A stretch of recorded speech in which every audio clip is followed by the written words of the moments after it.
ਸਤਿ ਸ਼੍ਰੀ ਅਕਾਲ ਜੀ ਸਾਰਿਆਂ ਨੂੰ। ਮੈਂ ਹਰਪ੍ਰੀਤ ਅੱਜ ਤੁਹਾਡੇ ਲਈ ਲੈ ਕੇ ਆ ਰਿਹਾ ਕੋਆਪਰੇਟਿਵ ਬੈਂਕ ਦੀ ਬੈਂਕਿੰਗ ਅਵੇਅਰਨੈਸ ਦੇ ਲੈਕਚਰ। ਜਿਹੜੇ ਬੱਚੇ ਤਿਆਰੀ ਕਰ ਰਹੇ ਆ ਕੋਆਪਰੇਟਿਵ ਬੈਂਕ ਲਈ ਉਹਨਾਂ ਵਾਸਤੇ ਇਹ ਲੈਕਚਰ ਮੋਰ ਦੈਨ ਸਫੀਸ਼ੈਂਟ ਹੋਣਗੇ, ਠੀਕ ਹੈ। ਔਰ ਅਗਰ ਇਸ ਵੀਡੀਓ 'ਤੇ ਰਿਸਪੌਂਸ ਅੱਛਾ ਆਇਆ ਤਾਂ ਮੈਂ ਹੋਰ ਵੀ ਇਹਦੇ ਨਾਲ ਰਿਲੇਟਡ ਜਿੰਨੇ ਵੀ ਮੇਰੇ ਕੋਲ ਨੋਟਸ ਵਗੈਰਾ ਹੈ ਉਹ ਸਾਰੇ ਮੈਂ ਲੈਕਚਰ ਦੇ ਰੂਪ ਵਿੱਚ ਤੁਹਾਡੇ ਲਈ ਲੈ ਕੇ ਆਊਂਗਾ, ठीक है। सो इस वीडियो में ਵੱਧ ਤੋਂ ਵੱਧ शेयर करना, लाइक करना, ठीक है। तो जो बच्चे और किसी एग्ज़ाम की प्रेपरेशन कर रहे हैं उनके लिए ये वीडियो नहीं है, केवल कोऑपरेटिव बैंकिंग के लिए ही ये सफिशेंट होंगे लेक्चर, ठीक है। इसमें मैं मोस्ट जो इम्पोर्टेंट लेक्चर होते हैं, मोस्ट इम्पोर्टेंट जो पंजाब में पूछे जाने वाले क्वेश्चन होते हैं, उनके point of view in video को मैं बना रहा हूँ, ठीक है। तो हुण आपां इस तों बाद पंजाबी दे विच ही गल करांगे, ठीक है, क्योंकि मेरे नाल काफ़ी बच्चे जो हिंदी मीडियम वाले भी ज्वाइन सीगे तो उन्होंने दसना ये जरूरी सीगा। तो चलिए जी, तो चलिए आपां शुरू करते हैं। तो इनू सबसक्राइब जरूर कर देना, लाइक कर देना वीडियो नू, ठीक है। सब तो पहला अज आपां जिहड़ा टॉपिक करांगे वो होगा एवोल्यूशन ऑफ बैंकिंग सिस्टम, मतलब बैंकों की जिहड़ी एवोल्यूशन होंद कित्थों शुरू हुई, ठीक है। और होंद नू पढ़न तो पहला आपां नू ये पता होना चाहिए कि बैंक की डेफिनेशन की आ, ठीक है। अगर आपां नू बैंक की डेफिनेशन ही नहीं पता तो आपां होंद भी मतलब अपने तो फिर नहीं वधिया तरीके नाल पढ़ी जानी। तो सब तो पहला बैंक हुंदे की आ? बैंक एक तरह के जिहड़े फाइनैंशियल इंस्टीट्यूट आ which accept deposit and lend money according to banking company act 1949। ये मैं तुहानूं सारिਆਂ ਨੂੰ पढ़ाऊँगा कि बैंकिंग कंपनी एक्ट की आ, ठीक है। अगे चल के आप पढ़ांगे अगले लैक्चरां दे विच। तो तुसीं हुण एक बार इन्ना क याद रख लो कि जो बैंक है वो एक फाइनैंशियल इंस्टीट्यूट आ जिहड़ा कि अपने तो डिपोजिट एक्सैप्ट करदा ते आपां नूं लैंड करदा मनी, जानी अपनी आपां नूं लोन भी प्रोवाइड करदा ना। आपां नूं पता ही बैंक की करदे आ। तो हुण आपां अगली स्लाइड ते चलदे हां जी। आपां बैंकिंग दे ना 3 फेज़ पढ़ांगे, ठीक है। 3 फेजेस दे विच बैंकिंग दी एवोल्यूशन हुई, मतलब एक तो हुई प्री इंडिपेंडेंस पीरीयड, ठीक है, 1947 तो पहला, आज़ादी तो पहला जिहड़ी हुई सी उदों दी बैंकिंग पढ़ांगे। तो फिर आपां 1947 तो 1991 वाला सिस्टम पढ़ांगे भी इन्हां दौरान किहड़े बैंक आए, ठीक है। 1991 में क्यों लिखा? 1991 एक बहुत महत्वपूर्ण अपने वास्ते ईयर हो जाता। क्यों हो जाता? उत्थे मैं तुहानूं पढ़ाऊँगा अगले लैक्चरां दे विच जाके। बहुत अच्छे इवेंट होए, बहुत मतलब 1991 दे विच काफ़ी चीज़ां दा बदलाव आया, ठीक है। आफ्टर 1991 यानी 1991 तो बाद जिहड़ी मॉडर्न बैंकिंग फिर शुरू हुई सीगी। तो आपां ये 3 फेजेस पढ़ांगे जाके। तो हुण आपां सब तो पहला गल करदे हां पहले फेज़ दी, जिहड़ा कि अपना प्री इंडिपेंडेंस पीरीयड होगा बिफोर 1947, ठीक है जी। हुण तक अगर तुहानूं लैक्चर की क्वालिटी अच्छी लग रही है तो प्लीज़ इस वीडियो नूं लाइक जरूर कर देना तो शेयर कर देना, ठीक है। हुण आपां गल करदे हां प्री इंडिपेंडेंस पीरीयड दी। हुण जिन्ने भी इस तों बाद स्लाइडां आउणगीਆਂ उहदे तुसीं हैंड रिटन नोट्स बनाने आ, खुद मैं खुद आप लिखूँगा स्क्रीन पर, तुसीं वेख के नोट्स बनाने आ, ठीक है। मैनूं पता टाइम है नहीं गा, बट जेकर इस वीडियो दे विच अज दे विच 1000+ व्यू आ जांदा, 500+ ही आ जांदा, तो मैं अगले लैक्चर कल नूं एक कंप्लीट लैक्चर दे विच ही 2-3 घंटिਆਂ की वीडियो बना के कंप्लीट बैंकिंग अवेयरनेस खत्म करवा दूँगा, ठीक है। तो हुण कापी पैन चक लो, इस तों बाद कापी पैन वाला काम आ भाई। हाँ जी, हुण आपां गल करदे प्री इंडिपेंडेंस पीरीयड दी। तो सब तो पहला लिखो जी पहला बैंक कदों होया अपना establish India they which? First bank in India. तो ये सीगा bank of Hindustan, bank of Hindustan, ठीक है। ये कदों स्टार्ट होया सी? 1770 तो लैके 1832 तक। 1832 विच बंद हो गया सी बैंक। तो उदों कैपिटल किहड़ी सी? इनदे टाइम ते कैपिटल किहड़ी सी? कैपिटल एट टाइम सीगी कैलकटा, ठीक है। अजकल तो कोलकाता बोलते हैं, but at that time Calcutta जिहड़ी सीगी इहदी कैपिटल सीगी, ठीक है। कैलकटा बोलते सी उदों। हुण अगला पॉइंट लिखो जी, अगला पॉइंट लिखो, 1 minute. India's first commercial bank, जिहड़ा ये वाला बैंक सी कमर्शियल नहीं सीगा, एक घरेलू तौर पर जिवें वरतदे हुंदे जिवें अपने किसी खास कस्बे दे विच ही सीगा ये वाला बैंक, ठीक है। तो कोई ज़्यादा यह पॉपूलर नहीं हो पाया। तो फस्ट कमर्शियल बैंक किहड़ा सी अगर पेपर दे विच पुछ लिया जाए, इंडियाज़ फस्ट कमर्शियल बैंक,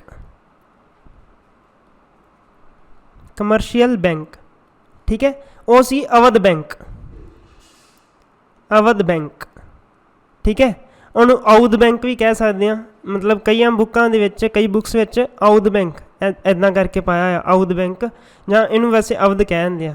ਤੁਹਾਨੂੰ ਪਤਾ ਜਿਵੇਂ ਅੰਗਰੇਜ਼ ਹੁੰਦੇ ਆ ਨਾ ਜਿਹੜੇ, ਵੈਸੇ ਨਾਂ ਤਾਂ ਇਹਦਾ ਅਵਧ ਹੀ ਸੀਗਾ, ਤਾਂ ਅੰਗਰੇਜ਼ ਅਵਧ ਉਹਨਾਂ ਨੂੰ ਕਹਿਣਾ ਥੋੜ੍ਹਾ ਜਿਹਾ ਮੁਸ਼ਕਿਲ ਲੱਗਦਾ ਹੁੰਦਾ, ਤਾਂ ਉਹ ਕਹਿੰਦੇ ਔਧ ਔਧ ਔਧ। ਉੱਦਾਂ ਹੀ ਫਿਰ ਕਿਤਾਬਾਂ ਵਾਲਿਆਂ ਨੇ ਕੀ ਛਾਪਤਾ, ਔਧ ਛਾਪਤਾ, ਮਤਲਬ ਅੰਗਰੇਜ਼ਾਂ ਤੋਂ ਸਹੀ ਬੋਲਿਆ ਨਹੀਂ ਗਿਆ ਸੀ, ਹੈਗਾ ਇਹ ਅਵਧ ਬੈਂਕ ਹੀ ਸੀਗਾ, ਠੀਕ ਹੈ। ਪੇਪਰ ਦੇ ਵਿੱਚ ਜੇ ਆ ਵਾਲਾ ਵੀ ਮਿਲ ਜਾਏ ਨਾ ਔਧ ਬੈਂਕ, ਤਾਂ ਤੁਸੀਂ ਸਮਝਣਾ ਕਿ ਇਹੀ ਆ, ਠੀਕ ਹੈ, ਅਵਧ ਵਾਲਾ। 1881 ਤੋਂ ਲੈ ਕੇ 1958 ਤੱਕ ਇਹ ਚੱਲਿਆ, 1958 'ਚ ਇਹ ਵੀ ਬੰਦ ਹੋ ਗਿਆ ਸੀ। ਇਹਦੇ ਵਿੱਚ ਇੱਕ ਗੱਲ ਹੋਰ ਇੰਪੋਰਟੈਂਟ ਯਾਦ ਰੱਖ ਲਓ, ਇਹ ਜਿਹੜਾ ਅਵਧ ਬੈਂਕ ਆ ਨਾ, ਇਹਦੇ ਵਿੱਚ ਆਪਣੇ ਜਿਹੜਾ ਭਾਰਤੀਆਂ ਦਾ ਪੈਸਾ ਥੋੜ੍ਹਾ ਜਿਹਾ ਲੱਗਿਆ ਸੀ, ਜਾਣੀ ਮਤਲਬ ਆਪਾਂ ਕਹਿ ਸਕਦੇ ਹਾਂ ਕਿ ਆਪਣੇ ਜਿਹੜੇ ਇੰਡੀਆ ਵਾਲਿਆਂ ਦਾ ਵੀ ਪੈਸਾ ਇਹਦੇ ਵਿੱਚ ਲੱਗਿਆ ਸੀ, ਬਈ ਸਾਰਾ ਦਾ ਸਾਰਾ ਅੰਗਰੇਜ਼ਾਂ ਦਾ ਨਹੀਂ ਸੀ ਪੈਸਾ, ਮਤਲਬ ਥੋੜ੍ਹਾ ਜਿਹਾ ਇੰਡੀਆ ਦਾ ਵੀ ਲੱਗਿਆ ਸੀ। ਬੈਂਕ, ਇਹਨੂੰ ਨਾਲ ਪੁਆਇੰਟ ਸਪੈਸ਼ਲ ਲਿਖ ਲਓ, bank with limited liability. Liability ਕੀ ਹੁੰਦੀ ਹੈ, ਵੀ ਥੋੜ੍ਹਾ ਜਿਹਾ ਮਤਲਬ ਇਹਨਾਂ ਦਾ ਵੀ ਲੱਗਿਆ ਹੋਇਆ ਸੀ ਸ਼ੇਅਰ, ਠੀਕ ਹੈ। ਤਾਂ ਇਹ ਸੀ ਅਵਧ ਬੈਂਕ। ਜੇ ਪੁੱਛ ਲਿਆ ਜਾਵੇ ਜਿਹੜਾ ਬੈਂਕ ਵਿਦ ਲਿਮਿਟਡ ਲਾਇਬਿਲਿਟੀ, ਜਾਂ ਜਿਨ੍ਹਾਂ ਵਿੱਚ ਭਾਰਤੀਆਂ ਦਾ ਥੋੜ੍ਹਾ ਜਿਹਾ ਪੈਸਾ ਲੱਗਿਆ, ਕਿਹੜਾ ਬੈਂਕ ਸੀ ਪਹਿਲਾ, ਉਹ ਸੀਗਾ ਕਮਰਸ਼ੀਅਲ ਬੈਂਕ, ਆਪਣਾ Awadh bank. First commercial bank ਅਗਰ ਪੁੱਛ ਲਿਆ ਜਾਵੇ ਤਾਂ ਫਸਟ ਕਮਰਸ਼ੀਅਲ ਬੈਂਕ ਵੀ ਕਿਹੜਾ ਹੈਗਾ, ਉਹ ਵੀ ਹੈਗਾ ਅਵਧ ਬੈਂਕ, ਠੀਕ ਹੈ ਜੀ। ਹੁਣ ਆਪਾਂ ਗੱਲ ਕਰਦੇ ਹਾਂ ਜਿਹੜੇ ਪ੍ਰੀ ਇੰਡੀਪੈਂਡੈਂਸ ਪੀਰੀਅਡ ਦੇ ਵਿੱਚ, ਪ੍ਰੀ ਇੰਡੀਪੈਂਡੈਂਸ ਪੀਰੀਅਡ ਦੇ ਵਿੱਚ ਘੱਟੋ ਘੱਟ 600 ਬੈਂਕ ਉਦੋਂ ਖੁੱਲ੍ਹਿਆ ਸੀਗਾ। ਹੁਣ ਆਪਾਂ 600 ਦੇ 600 ਤਾਂ ਨਹੀਂ ਲਿਖਾਂਗੇ, ਠੀਕ ਹੈ, 600 ਨਹੀਂ ਲਿਖਾਂਗੇ, ਤਾਂ ਆਪਾਂ 3 ਬੈਂਕ ਮੋਸਟ ਇੰਪੋਰਟੈਂਟ ਬੈਂਕ ਆ ਜਿਹੜੇ ਆਪਣੇ ਪੇਪਰ ਦੇ ਵਿੱਚ ਵਾਰ-ਵਾਰ ਪੁੱਛੇ ਜਾਂਦੇ ਆ, ਉਹੀ ਆਪਾਂ ਇਹਨਾਂ 'ਚ ਪੜ੍ਹਾਂਗੇ। ਦੇਖੋ ਜੀ, in pre independence period, in pre-independence period there are more than 600 bank in India।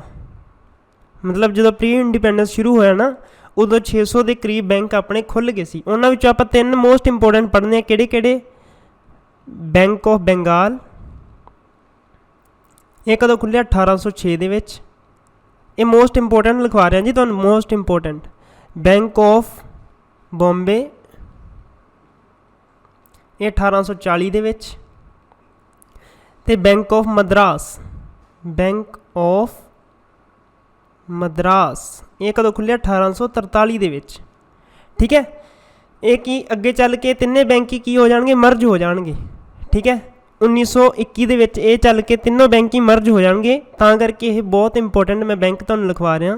ਲਿਖੋ ਅਗਲੀ ਲਾਈਨ ਦੇ ਵਿੱਚ, ਇਨ 1921 ਬੈਂਕ ਆਫ ਬੰਗਾਲ, ਮੈਂ ਕਲਰ ਚੇਂਜ ਕਰਨਾ ਪੈਂਦਾ, 1 minute, bank of Bengal, Bombay and Madras were merged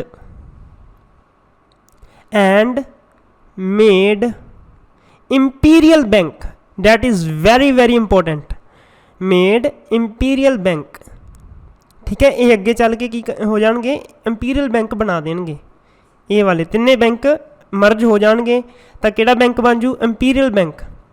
हुण आपां पढ़दे हां जी, आज़ादी तो पहलां जिहड़े 2 तरह के बैंक सीगे, ठीक है। हुण तक तो आपां पढ़िया बैंकां दे नाम पढ़िया, पर ये बैंकां नूं किहड़ी कैटेगरी दे विच वंडिया गया सीगा, ये भी आपां पढ़ांगे।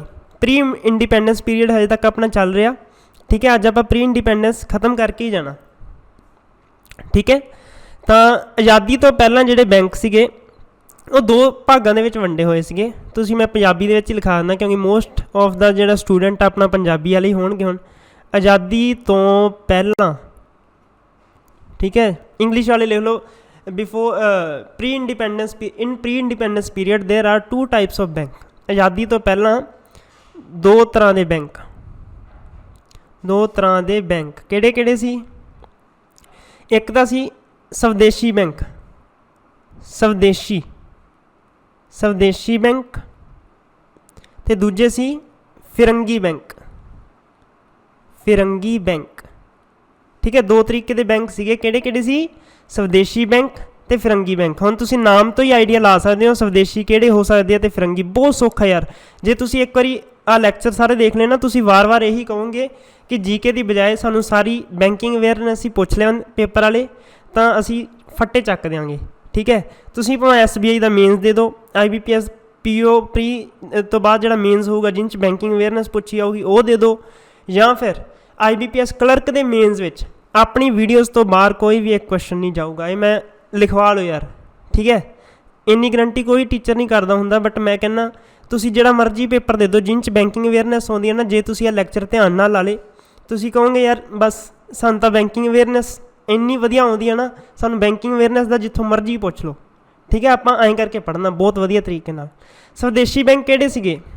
ਸਵਦੇਸ਼ੀ ਬੈਂਕ ਦੇ ਆਪਾਂ ਨੂੰ ਨਾਮ ਤੋਂ ਹੀ ਕਨਫਰਮ ਆ ਕਿ ਇੰਡੀਅਨਸ ਦੁਆਰਾ ਚਲਾਏ ਜਾਣਗੇ। ਠੀਕ ਹੈ, ਇੰਡੀਆ ਦੇ ਵਿੱਚ ਇਸਟੈਬਲਿਸ਼ ਕੀਤੇ ਜਾਣਗੇ, ਇਸਟੈਬਲਿਸ਼ਡ ਬਾਏ ਇੰਡੀਅਨਸ। ਜਿਹੜੇ ਭਾਰਤੀਆਂ ਦੁਆਰਾ ਬੈਂਕ ਬਣਾਏ ਗਏ ਉਹਨਾਂ ਨੂੰ ਕਹਿੰਦੇ ਆ ਸਵਦੇਸ਼ੀ ਬੈਂਕ। ਆਪਾਂ ਥੋੜ੍ਹਾ ਜਿਹਾ ਸਪੈਲਿੰਗ ਇੱਥੇ ਸਹੀ ਲਿਖ ਦਈਏ, 1 ਮਿੰਟ। ਜਿਹੜਾ ਮੈਂ ਆਹ ਯੂਜ਼ ਕਰ ਰਿਹਾ ਨਾ ਸੋਫਟਵੇਅਰ ਆਪਣਾ, ਇਹ ਮੇਰਾ 2019 ਦਾ ਪਾਵਰ ਪੁਆਇੰਟ ਆ, ਜੋ ਕਿ ਆਪਾਂ ਨੂੰ ਸਬ ਇੰਸਪੈਕਟਰ ਦੇ ਪੇਪਰ ਦੇ ਵਿੱਚ ਵੀ ਬਹੁਤ ਕੁਐਸਚਨ ਇਹਦੇ ਨਾਲ ਰਿਲੇਟਡ ਆਏ ਸੀਗੇ। ਮੈਂ ਕੱਲ੍ਹ ਹੀ ਇੰਸਟਾਲ ਕੀਤਾ ਇਹਦੇ ਵਿੱਚ, ਤਾਂ ਮੈਨੂੰ ਐਕਸਪੀਰੀਅੰਸ ਅੱਛਾ ਲੱਗਿਆ ਕਾਫੀ। ਇਹਦੇ ਵਿੱਚ ਨਵੀਆਂ ਚੀਜ਼ਾਂ ਆਈਆਂ, ਅਤੇ ਇਹ ਜਿਹੜਾ ਹੈਗਾ 112 ਭਾਸ਼ਾਵਾਂ ਦੇ ਵਿੱਚ, 112 ਲੈਂਗੁਏਜ ਦੇ ਵਿੱਚ ਅਵੇਲੇਬਲ ਆ। ਠੀਕ ਹੈ, 112 ਲੈਂਗੁਏਜਸ। ਤਾਂ ਆਪਣੀ ਹਿੰਦੀ ਵੀ ਹੈਗੀ ਸੀਗੀ, ਇੰਗਲਿਸ਼ ਵੀ ਹੈਗੀ ਸੀ, ਸਾਰੀਆਂ ਭਾਸ਼ਾਵਾਂ ਦੇ ਵਿੱਚ ਇਹ ਅਵੇਲੇਬਲ ਆ। ਤਾਂ ਕੰਪਿਊਟਰ ਦੇ ਵਿੱਚ ਆਪਾਂ ਨੂੰ PSSB ਵਾਲੇ ਵੀ ਪੁੱਛ ਸਕਦੇ ਆ, ਆਪਣੇ ਬੈਂਕ ਵਾਲੇ ਵੀ ਪੁੱਛ ਸਕਦੇ। ਕੰਪਿਊਟਰ ਆਪਣਾ ਪੋਰਸ਼ਨ ਹੈਗਾ ਨਾ ਉਹਦੇ ਵਿੱਚ, ਅਤੇ ਉਹ ਜਨਰੇਸ਼ਨਾਂ ਜ਼ਰੂਰ ਯਾਦ ਕਰ ਲੈਣਾ, ਫਸਟ ਜਨਰੇਸ਼ਨ 'ਚ ਕਿਹੜਾ ਆਇਆ ਸੀ, ਸੈਕਿੰਡ 'ਚ ਕਿਹੜਾ ਆਇਆ ਸੀ, ਉਹ ਪੱਕਾ ਉਹਦੇ ਵਿੱਚੋਂ ਇੱਕ ਕੁਐਸਚਨ ਬਣਨ ਦਾ ਮੈਨੂੰ ਲੱਗਦਾ ਚਾਂਸ ਹੈਗਾ। ਐਗਜ਼ਾਮਪਲਾਂ ਜ਼ਰੂਰ ਯਾਦ ਕਰਕੇ ਆਓ ਜੇ, ਜਿਵੇਂ IBM ਦਾ ਕਿਹੜਾ ਸੀਗਾ, 4004 ਸੀ ਹੈ ਨਾ, ਨਹੀਂ ਇੰਟਲ ਦਾ ਸਭ ਤੋਂ ਪਹਿਲਾ ਪ੍ਰੋਸੈਸਰ ਕਿਹੜਾ ਸੀ, ਇੰਟਲ 4004। ਇੱਦਾਂ ਕਰਕੇ ਯਾਦ ਕਰਕੇ ਜਾਓ ਜੇ, ਬਹੁਤ ਇੰਪੋਰਟੈਂਟ ਰਹਿਣਗੇ। ਠੀਕ ਹੈ, ਤਾਂ ਇਹ ਜਿਹੜਾ ਬੈਂਕ ਸੀ ਸਵਦੇਸ਼ੀ ਬੈਂਕ, ਇਸਟੈਬਲਿਸ਼ ਕਿਹਦੇ ਦੁਆਰਾ ਕੀਤਾ ਗਿਆ ਸੀ, ਇੰਡੀਅਨਸ ਦੁਆਰਾ। ਤਾਂ ਇਹ ਕਿੱਥੇ ਖੁੱਲ੍ਹੇ ਸੀਗੇ? ਇਹ ਪਿੰਡਾਂ 'ਚ ਤਾਂ ਨਹੀਂ ਖੁੱਲ੍ਹ ਸਕਦੇ, ਕਿਉਂਕਿ ਜਿੰਨੇ ਵੀ ਬੈਂਕ ਆ ਨਾ ਉਦੋਂ ਜਿਹੜੇ ਕੀ ਸੀ, ਸ਼ਹਿਰਾਂ ਦੇ ਵਿੱਚ ਜ਼ਿਆਦਾ ਖੁੱਲ੍ਹਦੇ ਸੀ ਬੈਂਕ। ਠੀਕ ਹੈ, ਸ਼ਹਿਰਾਂ ਦੇ ਵਿੱਚ ਕਿਉਂ ਖੁੱਲ੍ਹਦੇ ਸੀ? ਤਾਂ ਉਹਨਾਂ ਨੂੰ ਪਤਾ ਸ਼ਹਿਰਾਂ ਦੇ ਵਿੱਚ ਬੰਦਿਆਂ ਦਾ ਕੰਮਕਾਰ ਚੰਗਾ ਹੁੰਦਾ, ਅਤੇ ਉਹ ਤਾਂ ਕਰਕੇ ਸ਼ਹਿਰਾਂ ਦੇ ਵਿੱਚ ਖੋਲ੍ਹਦੇ ਸੀ ਕਿ ਬੈਂਕ ਦੇ ਵਿੱਚ ਪੈਸਾ ਜ਼ਿਆਦਾ ਆਊਗਾ। ਤਾਂ ਇਹ ਕਿੱਥੇ ਖੋਲ੍ਹਦੇ ਸੀ? ਅਰਬਨ ਏਰੀਆਜ਼ ਦੇ ਵਿੱਚ। ਅਰਬਨ ਏਰੀਆਜ਼ ਦੇ ਵਿੱਚ ਆਪਾਂ ਨਾਲ ਇੱਧਰਲਾ ਵੀ ਲਿਖੀ ਜਾਈਏ ਪੁਆਇੰਟ। ਇਹ ਕਿਹਨਾਂ ਦੁਆਰਾ ਇਸਟੈਬਲਿਸ਼ ਕੀਤੇ ਗਏ ਸੀ? ਇਸਟੈਬਲਿਸ਼ਡ ਬਾਏ ਫੋਰਨਰਸ, ਬ੍ਰਿਟਿਸ਼ਰ ਦੁਆਰਾ, ਜਾਂ ਮਤਲਬ ਜਿਹੜੇ ਗੋਰਿਆਂ ਦੁਆਰਾ ਇਹ ਜਿਹੜੇ ਬੈਂਕ ਸੀ ਇਹ ਚਲਾਏ ਜਾਂਦੇ ਸੀ, ਫਰੰਗੀ ਬੈਂਕ। ਅਤੇ ਇਹ ਵੀ ਕਿੱਥੇ ਖੋਲ੍ਹਦੇ ਸੀ? ਅਰਬਨ ਏਰੀਆਜ਼ ਦੇ ਵਿੱਚ ਹੀ ਖੋਲ੍ਹਦੇ ਸੀ। ਠੀਕ ਹੈ, ਉਹਨਾਂ ਨੂੰ ਵੀ ਪਤਾ ਸੀਗਾ ਅਤੇ ਬਈ ਅਰਬਨ ਏਰੀਆ ਦੇ ਵਿੱਚ ਹੀ ਆਪਾਂ ਨੂੰ ਜ਼ਿਆਦਾ ਇਨਕਮ ਹੋਊਗੀ। ਤਾਂ ਇਹ ਜਿਹੜਾ ਕੰਮ, ਇਹ ਸਵਦੇਸ਼ੀ ਬੈਂਕ ਕੀ ਕੰਮ ਕਰਦੇ ਸੀ? ਲੋਨ ਦਿੰਦੇ ਸੀ। ਕਿਹਨਾਂ ਨੂੰ ਲੋਨ ਦਿੰਦੇ ਸੀ? ਯਾਦ ਰੱਖਣਾ ਪੱਕਾ ਆਊਗਾ ਕਿ ਉਹਨਾਂ ਨੂੰ ਦਿੰਦੇ ਸੀ ਜਿਹੜੇ ਇੰਪੋਰਟ ਐਕਸਪੋਰਟ ਦਾ ਕੰਮ ਕਰਦੇ ਸੀ। ਇੰਪੋਰਟ ਐਕਸਪੋਰਟ ਦਾ ਕੰਮ ਐਂ ਨਹੀਂ ਵੀ ਆਪਾਂ ਚਾਈਨਾ ਨੂੰ ਮਾਲ ਵੇਚਤਾ ਜਾਂ ਉੱਧਰ ਬੰਗਲਾਦੇਸ਼ ਨੂੰ ਭੇਜਤਾ, ਨੇਪਾਲ ਨੂੰ ਭੇਜਤਾ, ਨਹੀਂ। ਇਹ ਇਕੱਲੇ ਉਹਨਾਂ ਨੂੰ ਲੋਨ ਦਿੰਦੇ ਸੀ ਜਿਹੜੇ ਬਿਜ਼ਨਸ ਕਰਦੇ ਸੀ USA ਨਾਲ। USA ਨਾਲ ਇੰਪੋਰਟ ਐਕਸਪੋਰਟ ਦਾ ਜਿਹੜਾ ਕੰਮ ਕਰਦੇ ਸੀ ਉਹਨਾਂ ਨੂੰ ਲੋਨ ਦਿੰਦੇ ਸੀ। ਟੂ ਦੋਜ਼, ਲਿਖੋ ਫਿਰ, ਟੂ ਦੋਜ਼ ਵੂ ਐਕਸਪੋਰਟ ਇੰਪੋਰਟ, ਬਸ ਤੁਸੀਂ ਐਂ ਸਮਝ ਲਓ ਯਾਰ, ਜਿਹੜੇ ਉਹਨਾਂ ਨੂੰ ਲੋਨ ਪ੍ਰੋਵਾਈਡ ਕਰਦੇ। ਟੂ ਦੋਜ਼ ਵੂ ਡੂਇੰਗ ਜਾਂ ਡੂਇੰਗ, ਜੋ ਵੀ ਆ ਨਾ, ਇੰਗਲਿਸ਼ ਦੇ ਵਿੱਚ ਮੈਂ ਥੋੜ੍ਹਾ ਜਿਹਾ ਕਨਫਿਊਜ਼ ਹੋ ਰਿਹਾ, ਬਸ ਐਂ ਲਿਖ ਲਓ ਬਈ ਜਿਹੜੇ ਇੰਪੋਰਟ ਐਕਸਪੋਰਟ ਦਾ ਬਿਜ਼ਨਸ ਕਰਦੇ ਸੀ, ਬਿਜ਼ਨਸ ਵਿਦ USA। ਠੀਕ ਹੈ, ਹੁਣ ਇੱਧਰ ਇਹ ਲੋਨ ਕਿਹਨੂੰ ਦਿੰਦੇ ਸੀ? ਇਹ ਲੋਨ ਨਹੀਂ ਦਿੰਦੇ ਸੀ, ਇਹ ਜ਼ਿਆਦਾਤਰ ਆਪਦਾ ਜਿਹੜਾ ਪੈਸਾ ਸੀ ਇਹ ਕਿੱਥੇ ਕਰਦੇ ਸੀ? USA ਦੀ ਸ਼ੇਅਰ ਮਾਰਕੀਟ ਦੇ ਵਿੱਚ। USA ਦੀ ਸ਼ੇਅਰ ਮਾਰਕੀਟ ਵਿੱਚ ਇਹ ਇਨਵੈਸਟ ਕਰਦੇ ਸੀ, ਇਨਵੈਸਟਮੈਂਟ ਕਰਦੇ ਸੀ। ਠੀਕ ਹੈ, USA ਦੀ ਸ਼ੇਅਰ ਮਾਰਕੀਟ ਵਿੱਚ ਇਨਵੈਸਟਮੈਂਟ ਕਰਨ। ਇਹ ਹੁਣ ਮੈਂ ਤੁਹਾਨੂੰ ਇੱਕ ਵਾਰੀ ਸਾਰਾ ਸਵਦੇਸ਼ੀ ਅਤੇ ਫਰੰਗੀ ਦਾ ਫੇਰ ਦੱਸਣ ਲੱਗਿਆ। ਸਵਦੇਸ਼ੀ ਇੰਡੀਅਨ ਦੁਆਰਾ ਅਰਬਨ ਏਰੀਆ ਦੇ ਵਿੱਚ, ਅਤੇ ਲੋਨ ਦਿੰਦੇ ਸੀ ਜਿਹੜੇ ਇੰਪੋਰਟ ਐਕਸਪੋਰਟ ਦਾ ਕੰਮ ਕਰਦੇ ਸੀ, ਕਿਹਨਾਂ ਨਾਲ? USA ਨਾਲ। ਅਤੇ ਜਿਹੜੇ ਫਰੰਗੀ ਬੈਂਕ ਸੀ ਉਹ ਫੋਰਨਰ ਦੁਆਰਾ ਮਤਲਬ ਇਸਟੈਬਲਿਸ਼ ਕੀਤੇ ਗਏ, ਅਰਬਨ ਏਰੀਆ ਦੇ ਵਿੱਚ ਇਸਟੈਬਲਿਸ਼ ਕੀਤੇ ਗਏ। ਤਾਂ ਇਹ ਉਹਨਾਂ ਨੂੰ, ਇਹਨਾਂ ਦਾ ਜਿਹੜਾ ਪੈਸਾ ਸੀ ਇਹ ਸ਼ੇਅਰ ਮਾਰਕੀਟ ਵਿੱਚ ਲੱਗਦਾ ਸੀ। ਠੀਕ ਹੈ, ਸ਼ੇਅਰ ਮਾਰਕੀਟ ਕਿਹਨਾਂ ਦੀ? USA ਦੀ ਸ਼ੇਅਰ ਮਾਰਕੀਟ ਦੇ ਵਿੱਚ। ਠੀਕ ਹੈ ਜੀ, ਇੱਥੋਂ ਤੱਕ ਆਪਣਾ ਕਲੀਅਰ ਆ। ਹੁਣ ਆਪਣੀ ਜਿਹੜੀ ਇੱਕ ਨਾ 1926 ਦੇ ਵਿੱਚ, 1926 ਵਿੱਚ ਕੀ ਆਇਆ? ਇੱਕ ਹਿਲਟਨ ਯੰਗ ਕਮਿਸ਼ਨ ਆਇਆ। ਹਿਲਟਨ ਯੰਗ ਕਮਿਸ਼ਨ ਬਣਿਆ ਇੱਕ। ਠੀਕ ਹੈ, ਤਾਂ ਇਹ ਕਹਿੰਦੇ ਯਾਰ ਮਤਲਬ ਇਹ ਜਿਹੜਾ ਬੈਂਕ ਖੋਲ੍ਹੀ ਜਾਂਦੇ ਆ ਸਵਦੇਸ਼ੀ ਵਾਲੇ ਵੀ ਅਤੇ ਫਰੰਗੀ ਵਾਲੇ ਵੀ, ਇਹਨਾਂ 'ਤੇ ਨਿਗਾਹ ਰੱਖਣ ਵਾਸਤੇ ਕੋਈ ਤਾਂ ਬੋਡੀ ਚਾਹੀਦੀ ਆ, ਹੈ ਨਾ। ਕੱਲ੍ਹ ਨੂੰ ਮੰਨ ਲਓ ਪੈਸਾ ਡੁੱਬ ਗਿਆ ਅਤੇ ਫਿਰ ਮਤਲਬ ਇਹਨਾਂ ਦਾ ਜ਼ਿੰਮੇਵਾਰ ਕੌਣ ਹੋਊਗਾ, ਅਤੇ ਕੋਈ ਤਾਂ ਬੋਡੀ ਉੱਪਰ ਚਾਹੀਦੀ ਆ। ਪਰ ਨਾ ਤਾਂ ਸਵਦੇਸ਼ੀ ਵਾਲਿਆਂ ਨੇ ਗੱਲ ਸੁਣੀ, ਨਾ ਫਰੰਗੀ ਵਾਲਿਆਂ ਨੇ ਸੁਣੀ। ਪਹਿਲਾਂ ਮੈਂ ਤੁਹਾਨੂੰ 1926 ਵਿੱਚ ਜਿਹੜੀ ਹਿਲਟਨ ਯੰਗ ਕਮਿਸ਼ਨ ਸੀ, ਇਹ ਕਹਿੰਦੇ ਨਾ ਵੀ ਤੁਹਾਡੇ ਵਾਸਤੇ ਅਸੀਂ ਇੱਕ ਬੋਡੀ ਬਣਾ ਦਾਂਗੇ ਜਿਹੜੀ ਇਹ ਬੈਂਕ 'ਤੇ ਨਿਗਾਹ ਰੱਖੂਗੀ। ਕਿਹੜੀ ਬੋਡੀ ਬਣਾਵਾਂਗੇ ਅਸੀਂ? ਇੱਕ ਰਿਜ਼ਰਵ ਬੈਂਕ ਆਫ ਇੰਡੀਆ ਬਣਾ ਦਾਂਗੇ, ਰਿਜ਼ਰਵ ਬੈਂਕ ਆਫ ਇੰਡੀਆ। ਮਤਲਬ ਇਹ ਕਹਿੰਦਾ ਵੀ ਇਹ ਤੁਹਾਡੇ ਨਾਲ ਰੈਗੂਲੇਟ ਕਰੂ, ਇਹ ਤੁਹਾਡੇ 'ਤੇ ਰੂਲ ਬਣਾ ਦੂਗੀ, ਜਾਣੀ ਮਤਲਬ ਪੈਸਾ ਸੇਫ ਰਹੂਗਾ, ਠੀਕ ਆ। ਇਹ ਕੀ ਕਰੂਗਾ? ਰਿਜ਼ਰਵ ਬੈਂਕ ਆਫ ਇੰਡੀਆ ਇਹ ਰੂਲਸ ਐਂਡ ਰੈਗੂਲੇਸ਼ਨ ਬਣਾਊਗੀ, ਠੀਕ ਹੈ। ਤਾਂ ਕੰਟਰੋਲ ਵੀ ਰੱਖੂ ਮਨੀ ਦਾ, ਕਰੰਸੀ 'ਤੇ ਕੰਟਰੋਲ ਰੱਖੋ ਵੀ ਪੈਸਾ ਕਿੱਧਰ ਜਾ ਰਿਹਾ ਕਿੱਧਰ ਆ ਰਿਹਾ, ਕੰਟਰੋਲ ਰੱਖੂ ਬਸ, ਠੀਕ ਹੈ। ਕੰਟਰੋਲ ਰੱਖੂ ਔਨ ਕਰੰਸੀ, ਠੀਕ ਹੈ। ਇੰਨਾ ਕਲੀਅਰ ਆ। ਇਹਨਾਂ ਨੇ ਅਜੇ ਤੱਕ ਸੁਜੈਸਟ ਕੀਤਾ ਸੀ ਪਰ ਇਹਨਾਂ ਨੇ ਤਾਂ ਗੋਲਿਆ ਹੀ ਨਹੀਂ। ਸਵਦੇਸ਼ੀ ਵਾਲੇ ਕਹਿੰਦੇ ਨਾ ਬਈ ਸਾਨੂੰ ਨਹੀਂ ਚਾਹੀਦਾ, ਫਰੰਗੀ ਵਾਲੇ ਕਹਿੰਦੇ ਨਾ ਅਸੀਂ ਕੀ ਕਰਨਾ, ਸਾਡੇ 'ਤੇ ਰੂਲ ਐਂਡ ਰੈਗੂਲੇਸ਼ਨ ਅਸੀਂ ਕਿਉਂ ਬਣਵਾਈਏ ਆਪਦੇ ਉੱਤੇ, ਨਾ ਸਾਨੂੰ ਵੀ ਪਤਾ ਵੀ ਕਿਵੇਂ ਕੰਟਰੋਲ ਰੱਖਣਾ ਕਰੰਸੀ 'ਤੇ, ਹੈ ਨਾ। ਇਹਨਾਂ ਨੇ ਗੱਲ ਸੁਣੀ ਨਹੀਂ। ਫਿਰ ਕੀ ਕੀਤਾ? ਫਿਰ ਤੁਹਾਨੂੰ ਪਤਾ ਜਦੋਂ ਬੰਦੇ ਨੂੰ ਸੱਟ ਲੱਗਦੀ ਹੈ ਉਦੋਂ ਹੀ ਪਤਾ ਲੱਗਦਾ ਬੰਦੇ ਨੂੰ, ਹੈ ਨਾ। ਤਾਂ ਇਹਨਾਂ ਦਾ ਕੀ ਹੋਇਆ 1929 ਦੇ ਵਿੱਚ, 1929-30 ਦੇ ਵਿੱਚ ਕੀ ਹੋ ਗਿਆ, USA ਦੀ ਜਿਹੜੀ ਇਕੋਨਮੀ ਸੀ, 1929-30 ਦੇ ਵਿੱਚ USA ਦੀ ਜਿਹੜੀ ਇਕੋਨਮੀ ਸੀਗੀ ਉਹ ਪੂਰੀ ਤਰੀਕੇ ਨਾਲ ਡਾਊਨ ਹੋ ਗਈ, ਪੂਰੀ ਤਰੀਕੇ ਨਾਲ, ਜਾਣੀ ਇਕੋਨਮੀ ਡੁੱਬ ਗਈ, ਉਹਦੀ ਅਰਥ ਵਿਵਸਥਾ ਪੂਰੀ ਡਿੱਗ ਪਈ, ਠੀਕ ਹੈ। ਤਾਂ ਇਹਨਾਂ ਨੂੰ ਫਿਰ ਯਾਦ ਆਇਆ ਕਿ ਯਾਰ ਹਾਂ 1926 'ਚ ਯਾਰ ਉਹਨਾਂ ਨੇ ਹਿਲਟਨ ਯੰਗ ਕਮਿਸ਼ਨ ਵਾਲਿਆਂ ਨੇ ਸਾਨੂੰ ਕਿਹਾ ਸੀ ਬਈ ਇੱਕ ਰੂਲ ਐਂਡ ਰੈਗੂਲੇਸ਼ਨ ਅਤੇ ਕੰਟਰੋਲ ਆਫ ਕਰੰਸੀ ਵਾਸਤੇ ਬੋਡੀ ਚਾਹੀਦੀ ਆ। ਅਤੇ ਕਹਿੰਦੇ ਹਾਂ ਯਾਰ ਸੱਚੀ, ਉਹ ਗੱਲ ਸੱਚੀ ਕਹਿੰਦੇ ਸੀ, ਜੇ ਮੰਨ ਲੈਂਦੇ ਤਾਂ ਸਾਡਾ ਅੱਜ ਪੈਸਾ ਨਾ ਡੁੱਬਦਾ, ਠੀਕ ਹੈ। 1934 ਦੇ ਵਿੱਚ ਕੀ ਕੀਤਾ ਫਿਰ ਇਹਨਾਂ ਨੇ, ਫਿਰ 1934 ਦੇ ਵਿੱਚ ਇਹ ਮੰਨ ਗਏ ਕਿ ਹਾਂ ਯਾਰ ਠੀਕ ਆ, ਬਣਨਾ ਚਾਹੀਦਾ, ਬਣਾਓ ਸਾਡੇ 'ਤੇ rule and regulation, reserve bank of India ਬਣਾਓ ਤੁਸੀਂ।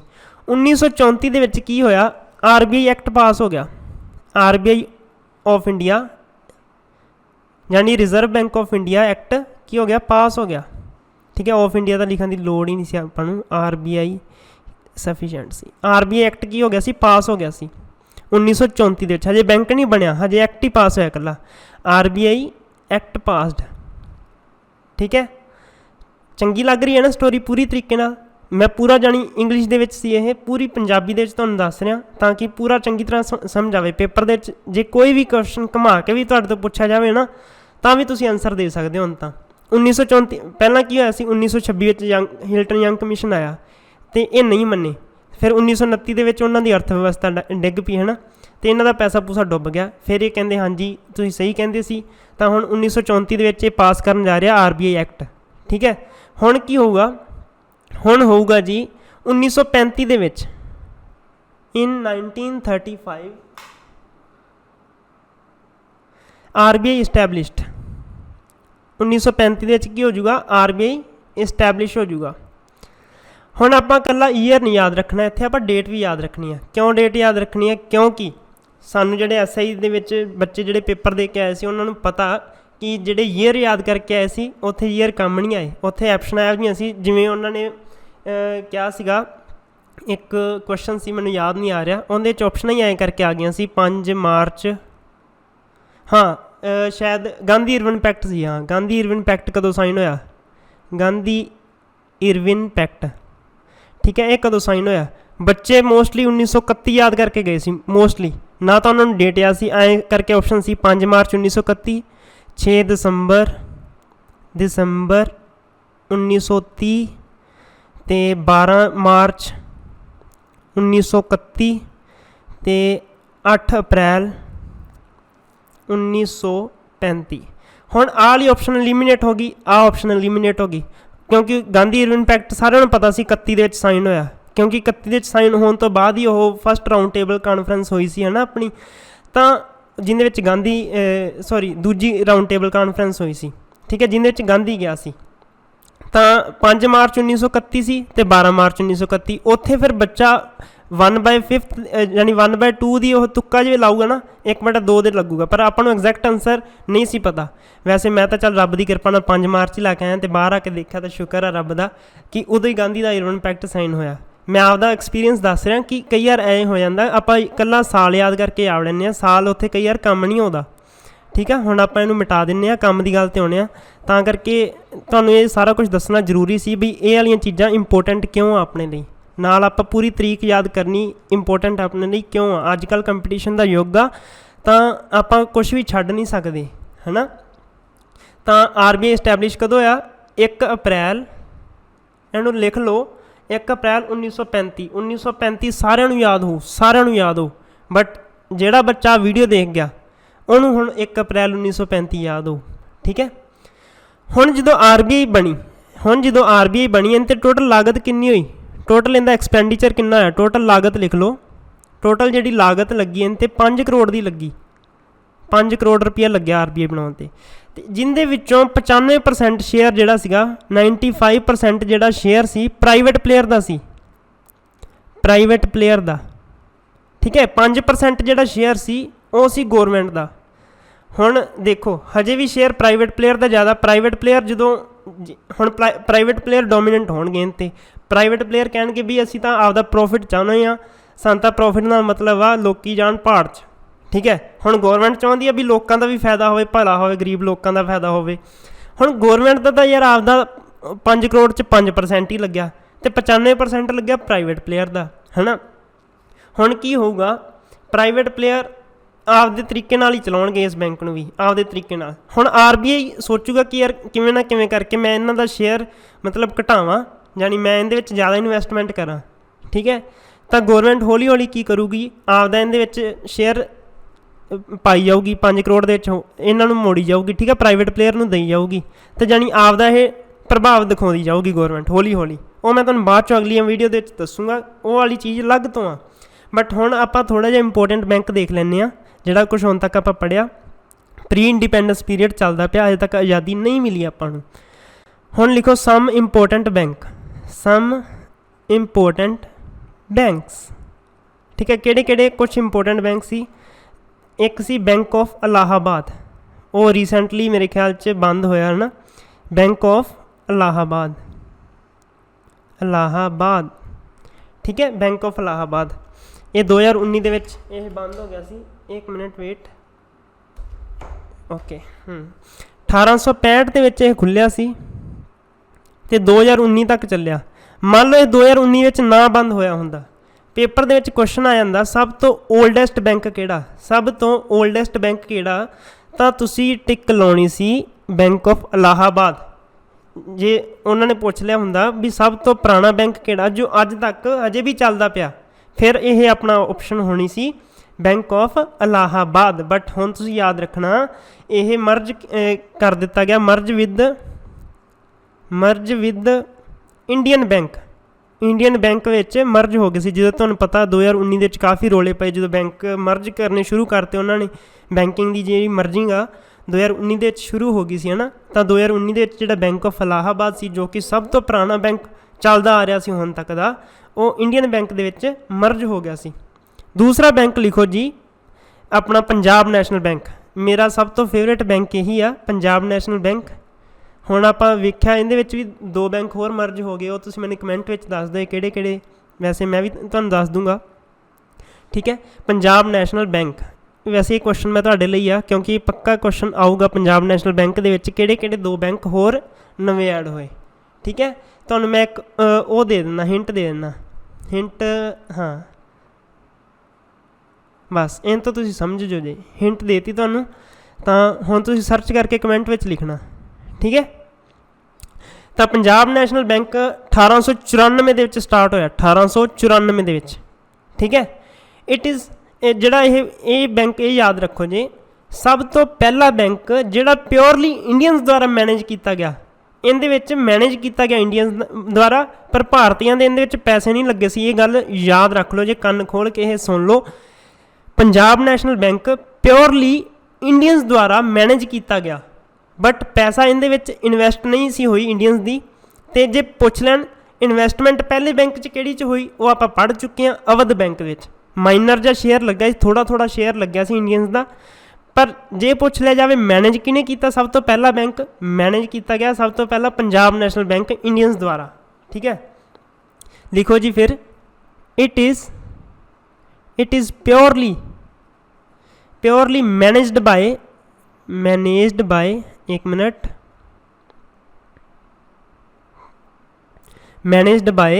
it is purely managed by Indians। ਕਦੋਂ ਖੁੱਲਿਆ ਇਹ? 1894 ਦੇ ਵਿੱਚ। ਠੀਕ ਹੈ, ਲਿਖ ਲਓ, ਭਾਰਤੀਆਂ ਦਾ ਪੈਸਾ ਇਹਦੇ ਵਿੱਚ ਨਹੀਂ ਲੱਗਿਆ, ਭਾਰਤੀਆਂ ਦਾ ਪੈਸਾ ਇਹਦੇ ਵਿੱਚ ਨਹੀਂ ਲੱਗਿਆ, ਦਾ ਪੈਸਾ ਇਸ ਵਿੱਚ ਨਹੀਂ ਲੱਗਿਆ, ਇਸ ਵਿੱਚ ਨਹੀਂ ਲੱਗਿਆ। ਠੀਕ ਹੈ, ਯਾਦ ਰੱਖ ਲਓਗੇ ਇੰਨਾ ਕੁ। ਹਜੇ ਆਪਾਂ RBI ਵੀ ਕਰਨਾ, ਹਜੇ ਆਪਾਂ ਬਹੁਤ ਕੁਝ ਕਰਨਾ, ਹਜੇ ਭੁੱਲਣਾ ਨਹੀਂ। ਠੀਕ ਹੈ, ਬਹੁਤ ਇੰਟਰਸਟਿੰਗ ਟੌਪਿਕ ਹੈ ਯਾਰ, ਇੰਨਾ ਇੰਟਰਸਟਿੰਗ ਟੌਪਿਕ ਆ ਕਿ ਤੁਸੀਂ ਨਹੀਂ ਭੁੱਲ ਸਕਦੇ। ਬਸ ਥੋੜ੍ਹਾ ਜਿਹਾ ਹੋਰ ਮੈਂ ਇਸ ਵੀਡੀਓ ਦੇ ਵਿੱਚ ਪਾ ਦਿੰਦਾ, ਬਾਕੀ ਆਪਾਂ ਦੂਜੀ ਵੀਡੀਓ ਵਿੱਚ ਕਵਰ ਕਰਾਂਗੇ। ਠੀਕ ਹੈ, ਹੁਣ ਤੀਜਾ ਜਿਹੜਾ ਇੰਪੋਰਟੈਂਟ ਬੈਂਕ ਆ ਉਹ ਲਿਖੋ, ਬੈਂਕ ਆਫ ਇੰਡੀਆ।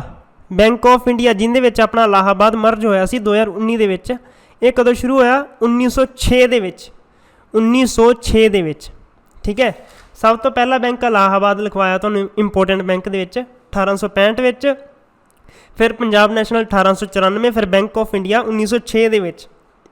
ਠੀਕ ਹੈ, ਇਹ ਲਿਖੋ, ਇਹ ਪਹਿਲੀ ਇਹੋ ਜਿਹੀ ਬੈਂਕ ਆ, ਬੈਂਕ ਆਫ ਇੰਡੀਆ ਇੱਕ ਪਹਿਲੀ ਇਹੋ ਜਿਹੀ ਬੈਂਕ ਆ ਜਿਹਨੇ ਆਪਣਾ ਜਿਹੜੀ ਬ੍ਰਾਂਚ ਆ ਉਹ ਇੰਡੀਆ ਤੋਂ ਬਾਹਰ ਵੀ ਖੋਲ੍ਹੀ। ਇੰਡੀਆ ਵਿੱਚ ਤਾਂ ਖੋਲ੍ਹੀ, ਇੰਡੀਆ ਤੋਂ ਬਾਹਰ ਵੀ, ਫੋਰਨ ਜਾ ਕੇ ਵੀ ਇਹ ਇੰਡੀਅਨ ਬੈਂਕ ਨੇ ਕੀ ਕੀਤਾ। ਜਿਵੇਂ ਇੰਡੀਅਨ ਬੈਂਕ ਆ, ਸਪੋਜ਼ ਕਰੋ ਆਹ ਇੰਡੀਅਨ ਬੈਂਕ ਆ। ਠੀਕ ਹੈ, ਤਾਂ ਆਹ ਫੋਰਨ ਆ, ਸਪੋਜ਼ ਆ ਕਨੇਡਾ ਅਮਰੀਕਾ ਕੋਈ ਵੀ ਆ। ਠੀਕ ਹੈ, ਫੋਰਨ, ਬਸ ਆਹ ਤੁਸੀਂ ਯਾਦ ਰੱਖ ਲਓ।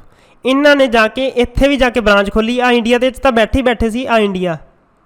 ਇਹਨਾਂ ਨੇ ਫੋਰਨ ਦੇ ਵਿੱਚ ਵੀ ਜਾ ਕੇ ਕੀ ਆਪਦੀ ਬ੍ਰਾਂਚ ਸੈੱਟ ਕੀਤੀ ਹੈ, ਪਹਿਲੀ ਇਹੋ ਜਿਹੀ ਬੈਂਕ ਆ। ਠੀਕ ਹੈ, ਭਾਰਤ ਤੋਂ, ਇਹ ਮੈਂ ਪੰਜਾਬੀ 'ਚ ਲਿਖਾਉਣਾ, ਭਾਰਤ ਤੋਂ ਬਾਹਰ ਬ੍ਰਾਂਚ ਖੋਲ੍ਹਣ ਵਾਲਾ, ਭਾਰਤ ਤੋਂ ਬਾਹਰ ਬ੍ਰਾਂਚ ਖੋਲ੍ਹਣ ਵਾਲਾ ਫਸਟ ਬੈਂਕ।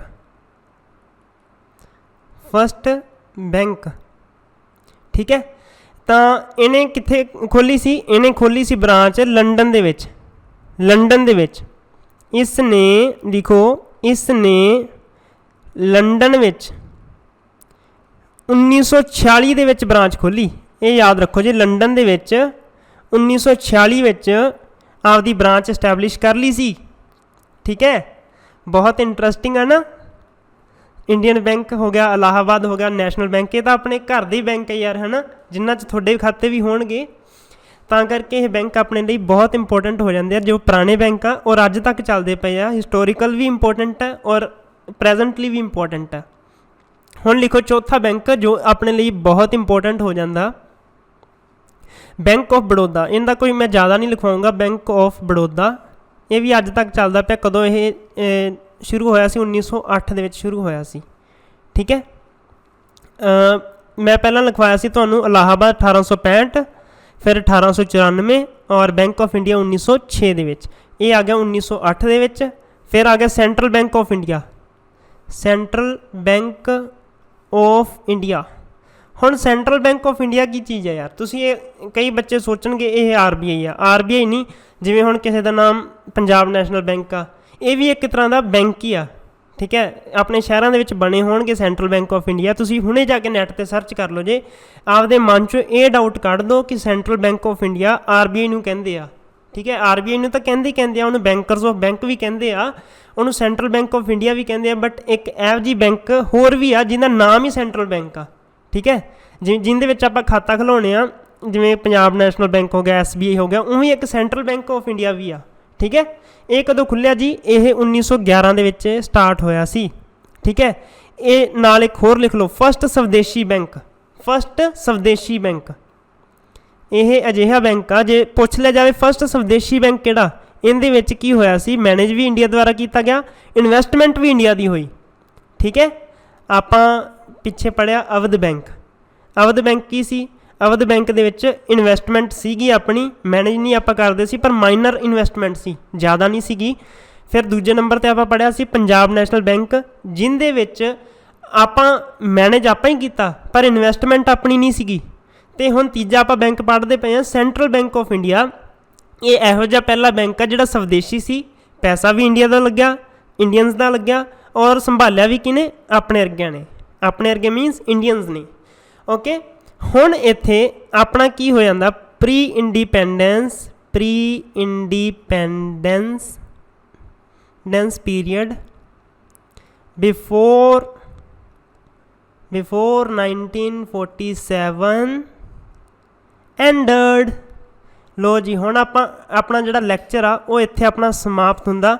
ਪ੍ਰੀ ਇੰਡੀਪੈਂਡੈਂਸ ਆਪਣਾ ਪੀਰੀਅਡ ਹੈ, ਫਿਨਿਸ਼ ਹੁੰਦਾ। ਇਹਦੇ ਵਿੱਚੋਂ ਜੇ ਕੋਈ ਕੁਐਸਚਨ ਬਣਦਾ, ਠੀਕ ਹੈ, ਪ੍ਰੀ ਇੰਡੀਪੈਂਡੈਂਸ ਪੀਰੀਅਡ ਦੇ ਵਿੱਚੋਂ ਜੇ ਕੋਈ ਕੁਐਸਚਨ ਬਣਦਾ ਤਾਂ ਆਪਣੀ ਵੀਡੀਓ ਤੋਂ ਕੋਈ ਵੀ ਕੁਐਸਚਨ ਬਾਹਰ ਨਹੀਂ ਜਾਊਗਾ, ਮੇਰੇ ਤੋਂ ਲਿਖਵਾ ਲਓ, ਠੀਕ ਹੈ। ਔਰ ਤੁਹਾਨੂੰ ਮੈਂ ਇਹ ਵੀ ਗਰੰਟੀ ਕਰਦਾ 1 ਤੋਂ 2 ਕੁਐਸਚਨ ਇਸ ਵੀਡੀਓ ਦੇ ਵਿੱਚ ਆਉਣੇ ਹੀ ਆਉਣੇ ਆ, ਠੀਕ ਹੈ। ਕਿਵੇਂ ਲੱਗੀ ਇਹ ਵੀਡੀਓ ਦੱਸਣਾ ਜ਼ਰੂਰ ਨੀਚੇ ਕਮੈਂਟ ਦੇ ਵਿੱਚ। ਤਾਂ ਲਾਈਕ ਵੀ ਕਰ ਦਿਓ ਜੇ, ਸ਼ੇਅਰ ਵੀ ਕਰ ਦਿਓ ਜੇ, ਔਰ ਸਬਸਕ੍ਰਾਈਬ ਵੀ ਕਰ ਦਿਓ ਜੇ, ਠੀਕ ਹੈ। ਜੇ ਮੈਨੂੰ ਲੱਗਿਆ ਰਿਸਪੌਂਸ ਤੁਹਾਡਾ ਬਹੁਤ ਵਧੀਆ ਆਇਆ ਤਾਂ ਮੈਂ ਜਲਦੀ ਹੀ ਦੂਜੀ ਵੀਡੀਓ ਜਾਂ ਬਸ 4-5 ਵੀਡੀਓ ਦੇ ਵਿੱਚ ਸਾਰਾ ਖ਼ਤਮ ਕਰਨ ਦੀ ਕੋਸ਼ਿਸ਼ ਕਰ ਦੂੰਗਾ, ਜਿਹਦੇ ਵਿੱਚੋਂ ਤੁਹਾਡਾ ਜਿਹੜਾ ਪੇਪਰ ਆ ਆਰਾਮ ਦੇ ਨਾਲ 29 ਤਰੀਕ ਨੂੰ ਬੱਚਿਆਂ ਦਾ ਹੈਗਾ ਪੇਪਰ, ਅਤੇ ਆਰਾਮ ਦੇ ਨਾਲ ਨਿਕਲਦਾ। ਮੇਰਾ ਖੁਦ ਦਾ ਪੇਪਰ ਆ 29 ਨੂੰ, ਠੀਕ ਹੈ।